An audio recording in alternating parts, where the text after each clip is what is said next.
ದಕ್ಷಿಣ ಭಾರತದ ಕುಂಭಮೇಳ ಎಂದು ಹೆಸರಾದ ಜಾತ್ರೆ. ಆ ಜಾತ್ರೆಯಲ್ಲಿ ದಾಸೋಹಕ್ಕೆ ತನ್ನದೇ ಆದ ಇತಿಹಾಸವಿದೆ, ಪರಂಪರೆ ಇದೆ.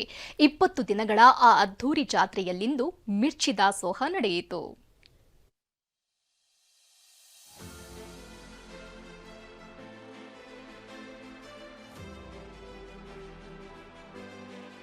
ಇಪ್ಪತ್ತೆರಡು ಕ್ವಿಂಟಾಲ್ ಹಸಿ ಮೆಣಸಿನಕಾಯಿ, 25 ಕ್ವಿಂಟಾಲ್ ಕಡಲೆ ಹಿಟ್ಟು, 2000 ಲೀಟರ್ ಎಣ್ಣೆ.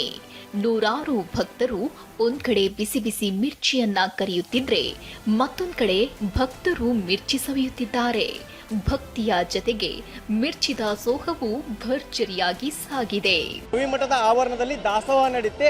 ಆದರೆ ಜಾತ್ರೆಯ ಮರುದಿನ ಈ ಒಂದು ದಾಸೋಹದಲ್ಲಿ ಬಂದ ಭಕ್ತರಿಗೆ ಮಿರ್ಚಿಯನ್ನು ಕೊಡಲಾಗುತ್ತೆ. ನೀವು ಈಗ ದೃಶ್ಯಗಳನ್ನು ನೋಡ್ತಿರಬಹುದು. ಕಳೆದ 11 ವರ್ಷಗಳಿಂದ ಇಲ್ಲಿ ಸಮಾನ ಮನಸ್ಕರ ಗೆಳೆಯರ ಬಳಗ ಸೇರಿಕೊಂಡು ಈ ಒಂದು ಗವಿಮಠದ ದಾಸೋಹದಲ್ಲಿ ನಿರಂತರವಾಗಿ ಈ ಒಂದು ಮಿರ್ಚಿ ಸೇವೆಯನ್ನ ಮಾಡ್ತಾರೆ. ಇಲ್ಲಿ ಕಳೆದ 11 ವರ್ಷಗಳಿಂದ ನಿರಂತರವಾಗಿ ಮಾಡ್ತಾರೆ. ಕೊಪ್ಪಳದ ಗವಿಮಠದಲ್ಲಿ ಜಾತ್ರೆ ಸಂಭ್ರಮ ಮನೆ ಮಾಡಿದೆ. ನಿನ್ನೆಯಷ್ಟೇ ಮಠದ ಅಂಗಳದಲ್ಲಿ ವೈಭವದ ರಥೋತ್ಸವ ಜರುಗಿತ್ತು.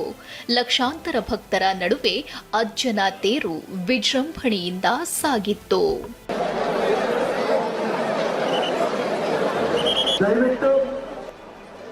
20 ದಿನಗಳ ಜಾತ್ರೆಯಲ್ಲಿ ಇವತ್ತು ಮಿರ್ಚಿ ದಾಸೋಹ ನಡೆಯಿತು. ಕೊಪ್ಪಳದ ಸಮಾನ ಮನಸ್ಕರ ಗೆಳೆಯರ ಬಳಗ ಭಕ್ತರಿಗೆ ಮಿರ್ಚಿಯನ್ನ ಉಣಬಡಿಸಿದೆ.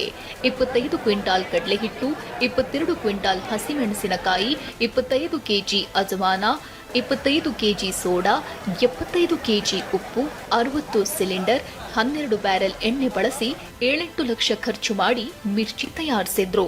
ಸುಮಾರು 500 ಜನ ಭಕ್ತರು ಸ್ವಯಂ ಪ್ರೇರಿತರಾಗಿ ಬಂದು ಮಿರ್ಚಿ ತಯಾರಿಕೆಯಲ್ಲಿ ಪಾಲ್ಗೊಂಡ್ರು. ಬೆಳಗ್ಗೆ ಅಭಿನವ ಗವಿಸಿದ್ದೇಶ್ವರ ಶ್ರೀಗಳು ಮಿರ್ಚಿ ತಯಾರಿಕೆಗೆ ಚಾಲನೆ ಕೊಟ್ಟರು. ಲಕ್ಷ ಸಂಖ್ಯೆಯಲ್ಲಿ ಮಿರ್ಚಿ ಕರಿಯಲಾಯಿತು. ನಂತರ ಲಕ್ಷಾಂತರ ಭಕ್ತರು ಮಿರ್ಚಿ ರುಚಿ ಸವಿದ್ರು. ಶಿವಕುಮಾರ್ ಪತ್ತರ್, TV9 ಕೊಪ್ಪಳ.